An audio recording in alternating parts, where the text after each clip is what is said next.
Desde Macon, Georgia, estas son las noticias con Ana Hernández. El reporte semanal con las noticias más importantes. Permanece en sintonía y entérate de lo más relevante. Estas son las noticias con Ana Hernández.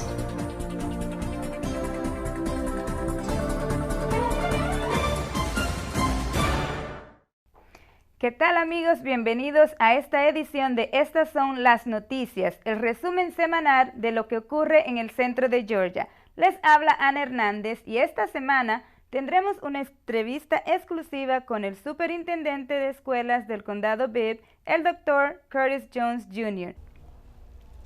Como siempre, es nuestro compromiso mantenerles informados y traer la información que sea relevante para nuestra comunidad. Y el día de hoy tenemos el privilegio de tener con nosotros al superintendente del condado Bibb, el Dr. Curtis Jones Jr. Bienvenido. Welcome, Dr. Jones, to our program. It's a pleasure to have you here. Well, thank you. It's good to be here. Thank you. It's been about 6 months since you officially started as the superintendent. How has the transition been? I think the transition's gone very well. We had an entry plan we started with. It allowed me to meet members of the community, employees, as well as find out just how the community is overall. So I've been very pleased with that process, and I think we're coming to the end of that and getting ready to move into phase 2. Great. You have a motto or tagline, leadership you can believe in. What does it really mean to you? For me, leadership you can believe in is telling all of our employees that they're just as important as a superintendent or a board member. Leadership you can believe in says students come to school every day looking for a teacher for leadership. The teachers lead those classrooms. But it's also to let the custodians, the secretaries, the bus drivers know they're just as important. So leadership you can believe in for us is saying we can do better and we're going to. It also allows the community to know that we're focused on providing leadership they can believe in. We've had a history of some issues here in Bibb, yes, and the intent is to get past that by saying up front, we're going to provide leadership you can believe in. Trust us. For everybody, including for everybody. For our students. For all our students. All of our students. Okay. Yes. And how many students do we have in the district approximately? Currently, there are about 23,500 students. Wow. And I'm sure the Hispanics are a minority of that. Well, there are about 800 students, but 800 is a significant number if you think about it. And if you look at our mission statement, where we talk about each student being college or career ready, then each student counts. Absolutely. What is Bibb County ranking as the graduation ranking in the state of Georgia? So currently, the last year we have data for graduation rate was 2014, and our graduation rate was about 58%. 58%. Do you know what percentage of Hispanics are graduating? About 52.5, 53, something like that. So a little bit below the system average. So there's some work to do there on both parts. Right.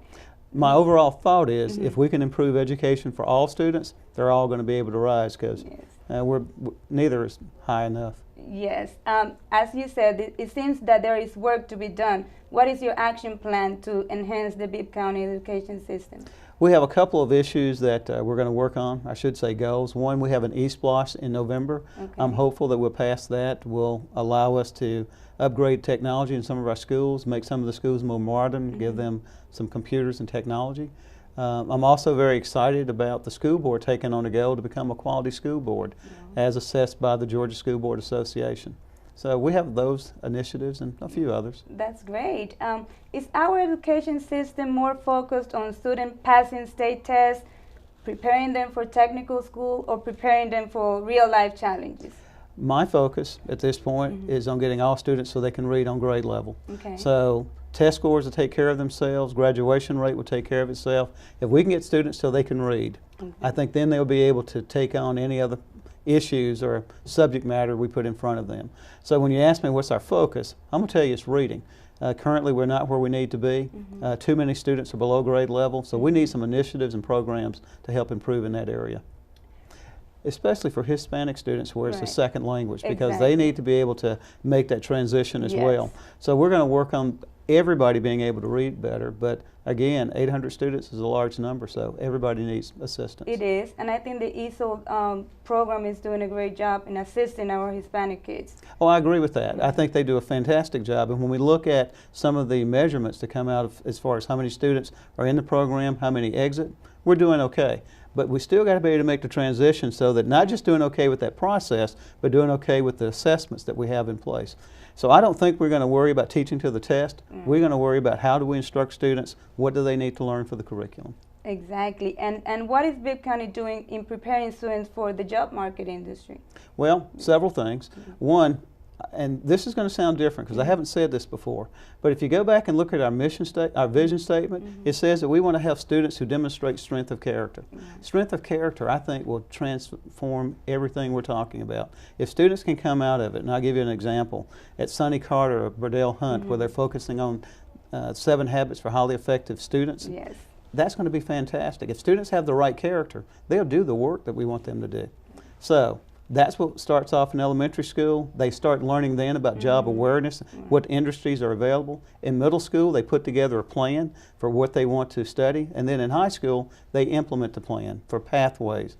So we're working with the technical colleges to help increase that. We have a college and career academy in place that is going to actually make it even better, and so students can be dual enrolled, start earning high school credits while they're in high school as well, or college credits while they're in high school. So we're excited about those opportunities with the business partnership. A lot of great initiative, I have to say. What we as parents can do to help to make sure that our students are succeeding in school? So I need students to come to school every day. To be quite honest, attendance is important. We know that if students miss 15 days or more in a school year, they have a 35% chance of graduating. If they miss 5 days or less, it's an 85%. Students need to come to school every day. That's the beginning of school, that's before Christmas break, after Christmas break, Thanksgiving break, fall break, spring break. They need to be in school every day unless they're sick. If we can get them in school, then it's my responsibility to work with our teachers to provide them with quality education. But if they're not there, we got to do better. The second part is to work with our teachers. Teachers need to know that they are in partnership with parents. We're going to have some discipline issues. We're not out to make it hard for students. We're not out to suspend them from school. We're trying to make the school safe. So let's work on a common understanding of what it is we can do to help students stay in school, either because they're healthy or because they're not healthy, or because they're having discipline issues. And how is discipline now as compared to last year? It's really too early to tell. The middle schools and high school went through a program called PBIS last year, Positive Behavior Interventions and Supports. And what we expect is that that is going to help students learn behavior. If they learn behavior, then discipline referrals and office referrals will go down. But right now, this is only the second month of school, so we can't tell. Initial numbers, though, indicate that students are listening to the message. It indicates that teachers are talking to students and giving them expectations for how they should conduct themselves. So we're going to keep working on that, and I think that's part of that cultural change that we're looking for. Students need to learn better ways to respond when they have issues. So let me come back in about 6 months and we'll talk about it. It seems that parents are more involved when their kids are in elementary and middle school, but once they hit high school, we kind of stay back a little bit. Well, I think we're trying to let them accept more responsibility for their lives, but I think the truth of the matter is, my mom still says to me, boy, let me tell you something. We're always the parent, and so while we need to let them experiment and take some risk, we got to know what they're doing and where they're going. I was meeting with some students today in our alternative school, and I asked them, what time do you go to bed? You know, some of the students said 1 o'clock in the morning. Parents don't need to let students make that kind of choice. We need to tell them, you need to go to bed, you need to be well rested and come to school ready. So parents can't back off. Students are still forming. We know that the brain is still forming up through the age of 25. Students aren't ready to be able to make all those major decisions. They need our help, and they don't have our experience anyway. Absolutely, and it takes a village to raise a child, so we need everybody involved. We do. Beginning with the parents. We do. So if we have a strategy that we're trying to implement, and the strategy, I shouldn't say trying, that we are implementing, and the strategy includes having the student as a stakeholder, the parent as a stakeholder, and the community. If the three of us can come together, I think we can be successful, because we all care about the student and making the student successful. Students don't want to come to school and fail. Yes. And lastly, it seems that you are a man that stays true to your values. I was at a convocation at the beginning of the school year, and many people were surprised to see how you started the event, which was with a prayer. What is the role faith has in your life? Well, It's about character. I started talking about that before. I think it starts when students are very young, and we are responsible for teaching them. And I have learned that, and I say this, that when I say my prayers, I want to be seen as God's child. So for me, that was one way of demonstrating that. That's who I am. I will tell you that I did have a complaint that was filed about that. Wow. Well, it happens, and we will be respectful of that. But the truth of the matter is, if we can help students develop character, they will be better. We have to demonstrate that for them. We can't say one thing and do something else. And so what you saw at Convocation is who I am. I'm not perfect, but I'm trying the best I can. Right. And everybody has their own values. That's and true. it needs to be respected, yours included. Well, I appreciate that. Thank you. So thank you so much for being with us today in Estas Son las Noticias. It's been a great pleasure. Thank you. Thank Appreciate you. it.